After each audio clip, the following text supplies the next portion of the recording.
Okay, let's go ahead and have some real talk about Cricut iron-on and how long does it truly last? I know a lot of people get really nervous when they are doing iron-on projects, wondering how to care for it, how long it's really going to last.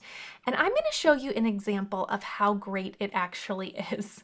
I made this shirt June 2021. Okay, so if math serves me correctly, that's roughly 2.5 years ago. I made this shirt when I was pregnant with my son because I was soon going to be a mama of 3. I'll place a video down below where I'm actually making this shirt on YouTube. I actually have a video of it. And look at the iron-on. 2.5 years later, it looks perfect. I will be completely honest and tell you that the shirt is literally falling apart before the iron-on did. The iron-on looks great. The shirt is literally falling apart. I get so many compliments on this shirt that I'll tell you I wear it probably at least twice a week. I wash it like normal. I put it in the dryer like normal. I do not do anything special with this. And the iron-on looks absolutely perfect, like it's the first day that I created it. So I wanted to share this video because I went to wear this shirt the other day, noticed that it's literally falling apart, and I thought this is such a great example to show people that this is actually very, very durable. And again, I am really lazy when it comes to laundry. If it can't be dried, it's not in my house. So I go ahead and just put this in the washer, put it in the dryer, and it's held up absolutely great. So in this video, what I need to do is I need to recreate this shirt because, again, it's falling apart. I want to make a new one because it's my most favorite shirt and I've loved it so much, and I'm just so impressed with how the iron-on has held up, and I hope this makes you feel better about putting iron-on on your clothing, that it actually will last a really good long while. Now, here are some things that are going to make your iron-on last a long time. Number 1, pre-wash your shirt before you put iron-on on it. I always send my shirt through the washer, through the dryer before I put iron-on on, and this is the reason why. I want to make sure that my shirt has the chance to do any shrinking that it may do before I put my iron-on on. There was one time in a video that I was in a hurry. I really wanted to make the shirt. I grabbed the shirt out of the bag from Michael's. I went ahead, created the shirt. Later, I put it in the washer and dryer. The shirt shrunk. The iron-on kind of shrunk with the shirt. It does not look good. I have to redo the shirt. So each and every time, make sure if you want your iron-on to last really well, like this shirt did, my best tip is make sure you wash and dry your shirt. Now, I just craft for personal use. I don't craft for a small business, so just know that. All right, so let's go ahead and get my new design all cut out. I'm going to use my Cricut Joy Extra. This time we're going to use a Caesar Easy Weed. I love that iron-on. It's wonderful. Again, I originally used the Cricut iron-on. It's great as well. Obviously, it worked great. But this time I'm going to use a Caesar Easy Weed to do my new design. No other reason than I have it in my craft room. And let's go ahead and recreate this shirt. Okay, I'm in Cricut Design Space and I went ahead and purchased the font that I want to use. I'm going to go over to my uploads and I need to go find it. So let me say View All, and I'm going to scroll through. And the way you upload it is you upload them by letter or number. So I'm going to go ahead, I'm going to do the same thing. You guys, this shirt was my favorite and I just have to have it back. I have to have it back. Okay, so I went ahead and added to Canvas each of my letters and my number, and now I can just go right to my Canvas screen. Okay, so they brought them in really big, so I'm just gonna select everything, make that smaller, and I'm gonna grab my measuring tape and just see, well, let me do my design and then I'll get everything sized. So what I need to do is I am going to come over to my M. I'll go over to my layers panel and I'll just say duplicate, okay? I'll do the same with my A because we're of course gonna spell out mama. Okay, so I'm gonna duplicate those 2 letters, bring this 3 over here for a bit. And now what I'm going to do is, because this brings them in individually, I can't use the curved text feature.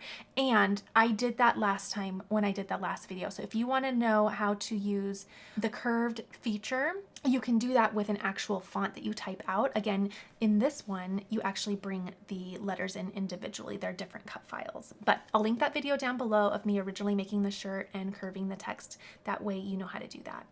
So what I'm going to do is I am going to simply just manually curve all of these, and I'm just going to visually kind of figure out what I want here. And I think that's looking good. So I'm going to go through and just get all of this just so, and then we will start sizing it for the shirt. And I just like a slight curve. This is one of those things when you do a curve with your font or your text, you are doing something so subtle that really elevates the design. Okay, I really think that looks pretty good. Now I need to think about how I want spacing to go. I like that. So what I'm going to do is I'm going to select all of my letters. I'm going to come up to a line and I'm going to say distribute horizontally. And that's going to make sure that they are, oh, I don't like that.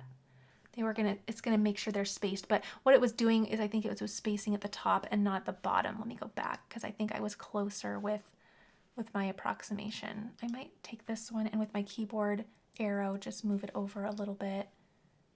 Same with this. And I think that is visually close enough. Now with my 3, I'm going to bring this over, size it down. And you would just have whatever number you want, right? I'm going to curve that too. Oops. And then put that right about there. Okay. I love that. Now what I'm going to do is I'm going to take all of them. So I'm going to select everything. I'm going to come to the bottom of my layers panel and I'm just going to say attach. And that's going to tell my Cricut that I want it to cut out my design exactly like you see it on the screen. So I want everything to be spaced out exactly how I have just done it. I did all of the hard work now. If you don't do that, Cricut's just going to cut out everything individually and you're going to have to replace it and realign it on your actual shirt. So by attaching it, the Cricut is going to essentially freeze this as is and cut it exactly how shown. Now I'm going to make sure my machine is selected. I'm going to use the Cricut Joy Extra. You can do this on any cutting machine. Oh, I need to size this though. Hold on. Let's see. I think I want this. Almost got ahead of myself. I want this to be 9 inches. So I'm going to come up and I'm actually going to go, I'm unlocking that so I can just have full control over the width and the height. So 9 inches across, and then I'm going to drag it down a little bit. In fact, I can make that a little bit bigger. I'm going to go a little bit more than 9 inches, maybe 9 1/3, and I think that'll be good. Okay, let's say make it now that we have it sized. Now I'm going to place this on a mat because I am not going to use smart materials. So I'll say on a mat, confirm. And because I'm using iron-on, I want to mirror my image. Okay, so everything is mirrored. Now I can say continue and it will locate my Joy via Bluetooth. And for my cut setting, even though I'm using Caesar Easy Weed instead of Everyday Iron-On by Cricut, I can still use this Everyday Iron-On cut setting. It personally works for me. Okay, so I'll select that and I'll make sure again over here mirror is turned on. Now I can load my material onto my mat and into my machine and let's get it cut out. Okay, so I have my cutting mat and my iron-on. I'm going to remove my protective sheet here. And then with iron-on, you want to make sure that you locate that shiny side and that is going to go face down on your mat. So I just grabbed a scrap piece that I have. Place that down. Okay, looks great. And then I can load it right into my machine.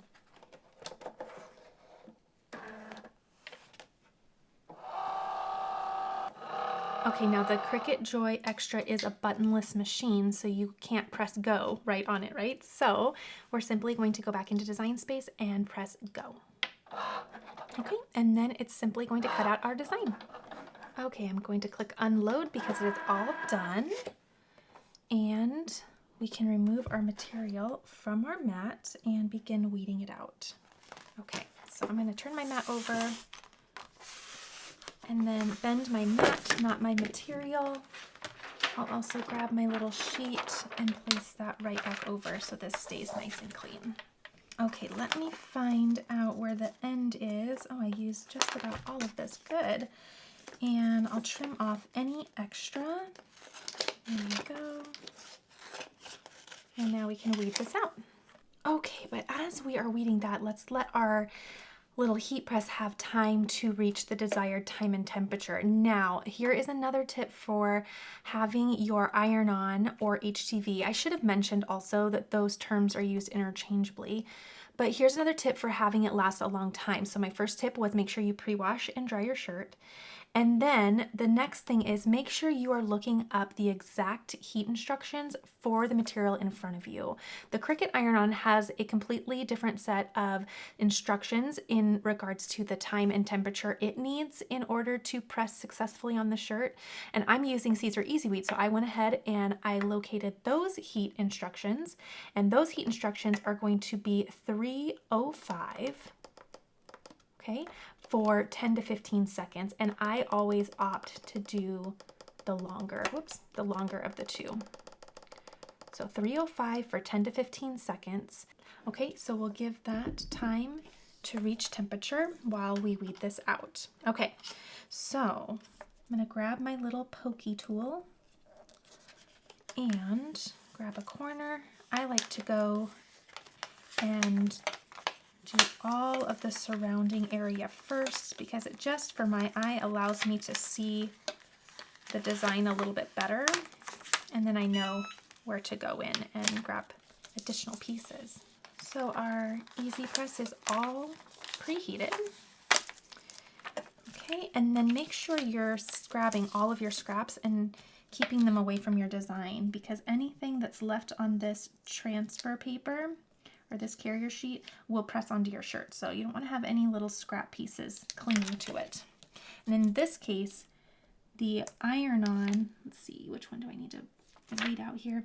The iron-on liner is sticky, so it's really easy for that to stick to it, and you want to take your time and make sure. Oh, you know what? I think I weeded that out wrong. My little 3. You know, it's kind of cute though. I think I weeded it out wrong. I think I was supposed to leave that piece on. Was I don't know, but it's gonna look cute. It is what it is now. Okay, so I'll need this piece out, and then I'll need this piece out. Okay, there we go.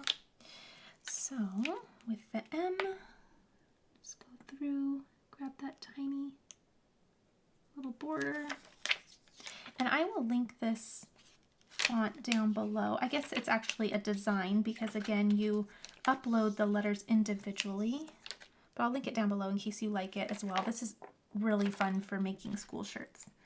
Very cute.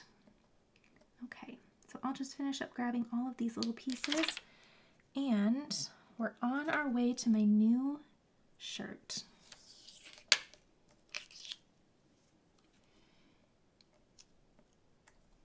Okay, so you see this tiny little piece. This is a weeded out piece that accidentally stuck to my liner. So I want to make sure those are the pieces you want to really be careful with, because if it stays on your liner, it will go on your shirt and then you'll have a little unique design. Oh, it's beeping again. You know, I really want my 3 to match. So what I'm going to do is I'll go back into Design Space and I will just detach my design, grab my little 3 and cut that out individually. And then I can just place it on my shirt separate, right? I'll just put it on there manually and it'll be just fine, but I'd rather get it done right. So let me go ahead and recut out my 3 and then we'll press all this on. Okay, so see how my 3, I just weeded it out wrong, but I really want it to match. So again, I will just go right on up to my layers panel.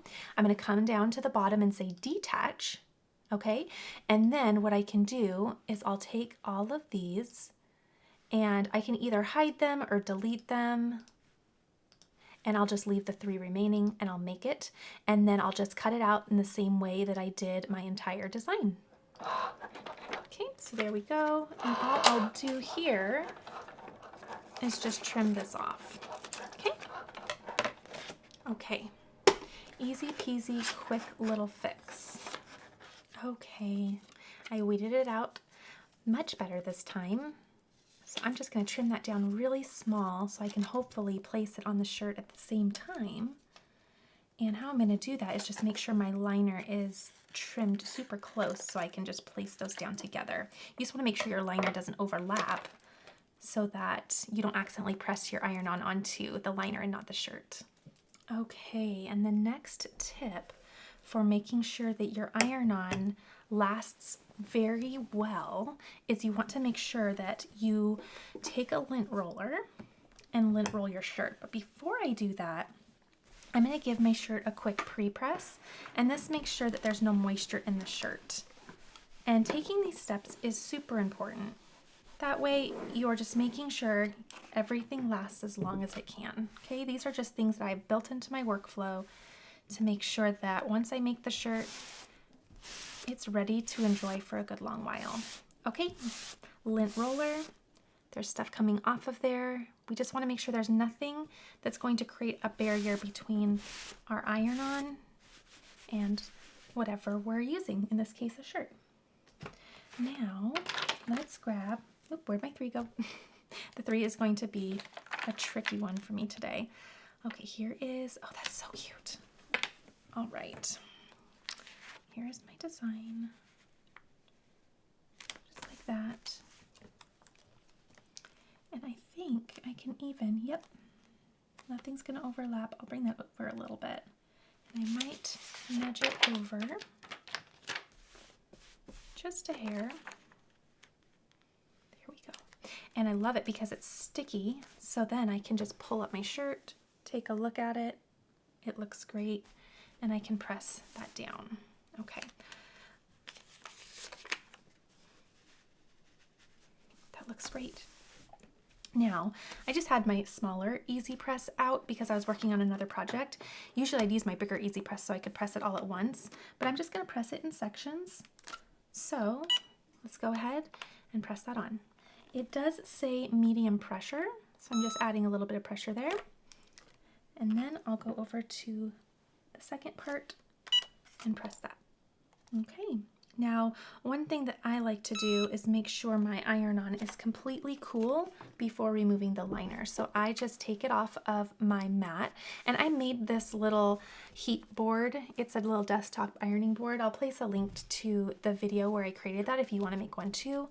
But I take it off of that ironing board because the ironing board holds in a lot of heat. So if you place it on a cool surface, it will help cool it down almost immediately.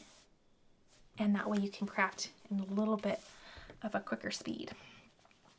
Okay, now I'm going to monitor everything and make sure that I don't have any areas that are lifting. Okay. Peeling all of that off. Very good. Looks really good. Okay, and then this. And good to go. All right, so there is my new shirt. Again, on my last shirt, the shirt literally fell apart before the iron-on even showed any wear or tear. So again, make sure that you follow all of those tips, and also make sure that you just take your time, read the directions, look up the individual directions for the product in front of you. And if you do all of those things, you should be able to enjoy your shirt and your iron-on for quite a while. All right, everyone, I hope this was helpful. If you're just joining for the first time, be sure to subscribe for more fun, and I can't wait to continue crafting with you in the next video.